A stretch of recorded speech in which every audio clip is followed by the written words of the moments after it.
My name is Elliot Paul Rees. I'm a senior engineer at Systems IT Support and Consultancy. Today, I'm going to be showing a Rewst form that we have that allows our engineers to add block entries at a tenant level for our clients for when they get emails that aren't inherently spam or phishing emails. It could be something that's a disgruntled ex-employee, a recruitment person that didn't get the hire, or a newsletter that you've requested to be taken off of, but they're still sending you those newsletters weekly.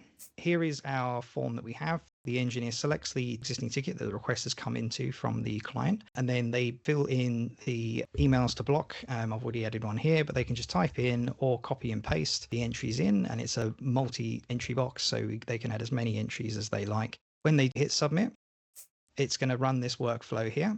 It's going to take the ticket ID that's come from the form and just run a quick get ticket info. This is just going to simply go and get the ticket from the AutoTask PSA. Obviously, if this fails because they've entered or selected an invalid ticket, or they've typed something in, or it's just not picked it up, it's just going to fail the workflow and alert us through the failure notifications we have through listeners. But ultimately, that pretty much never happens. And then it was going to carry on. And the first thing it's going to do is update the ticket with an internal note with that the automation has started, and it's just going to list out every entry that was submitted on the form.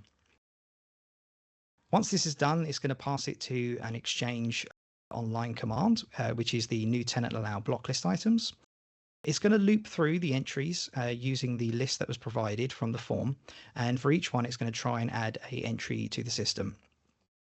If at any point this fails, it will update the ticket and then also pass through the failure message, which most of the time is either going to be they've hit their maximum limit or that the entry already exists.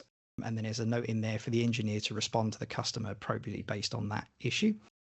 But in most cases, this succeeds and goes through. It will add every entry. Once it's completed, it then updates the AutoTask system again with an internal note to say that the automation has completed and that these entries were added.